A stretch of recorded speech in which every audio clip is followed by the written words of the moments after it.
Hello everyone, my name is Amanda and I'm the Engagement and Outreach Lead at Curatio. Today I wanted to walk you through the concept of SMART goals. This mini presentation will cover what a SMART goal is, how to set a SMART goal, and why SMART goals are helpful in improving your overall well-being. Let's start with the basics. Why should we set goals in the first place? How do they contribute to our well-being? Setting goals is an important task because they help us to trigger new, healthy behaviors, guide your focus so you spend more time on productive activities, maintain momentum towards an end result, and generally contribute to your own personal development and growth. Some people may struggle to come up with what goal it is they'd like to work on. I suggest taking a moment to close your eyes and think about where you would like to be in your life.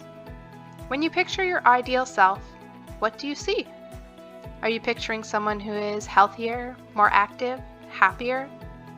These mental images and aspirations can provide great starting points for picking a goal to focus on. Of course, I want to be happier or I want to be more active are honorable goals, but they aren't quite specific enough to give you a clear path to action, and they don't quite set you up for success. That's where the SMART goal comes in. SMART is an acronym that stands for specific, measurable, attainable, relevant, and time-based. Each of these letters are an important part of creating a strong goal that will give you a clear plan of action and help you easily move towards your desired outcomes. Your goal should be specific.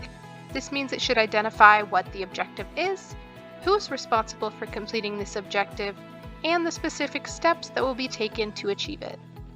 The goal also needs to be measurable. Another way of saying this is that your goal needs to have trackable benchmarks that you can use to gauge your progress and identify what success actually looks like.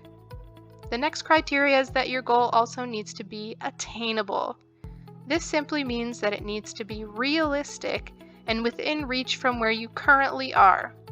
So for example, if you set a goal for yourself that you want to run a 5K marathon in 2 weeks, but you've never been on a run before, this would be considered unattainable and unrealistic. If you're just starting to get into running, it will be more realistic to maybe start with achieving a 1K run and slowly work up from there. Moving on to the next letter, which is relevant, your goal should reflect your overarching objective that you are trying to achieve. So if your overall objective is to get more active, then a goal of adding running into your schedule would directly contribute to that objective.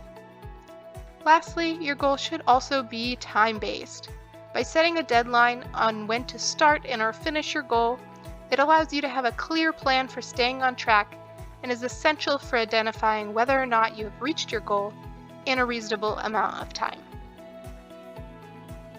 Here's a framework that you could use to ensure that the goal you set includes all of the SMART goal criteria from the previous slide. I've also included here a real-life example of how this framework can be filled out to make a good SMART goal. The example here is, my goal is to increase my number of active days from 3 days to 5 days a week by the end of this month. I will accomplish this goal by adding in a 30-minute yoga session on Monday and Wednesday mornings. Accomplishing this goal will result in increased strength, cardiovascular health, and better mental well-being. On a final note, I'd also like to provide you with some tips and tricks for success when working on your SMART goal.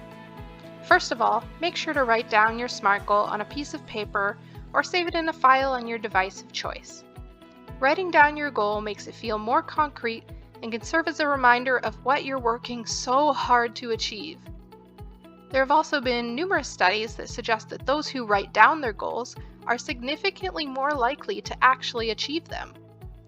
Another tip is to set regular check-ins for your goal so you can ensure you are staying on track.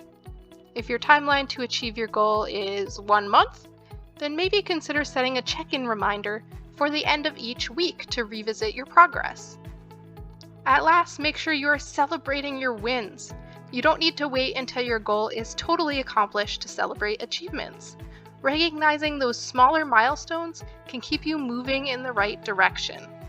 Celebrating these small victories gives you a good dose of dopamine along the way and contributes to your ability to reach your end goal. And that's all for today's presentation on setting SMART goals. Be sure to stay tuned for more upcoming wellness tip videos. And remember, you are never too old to set another goal or to dream a new dream.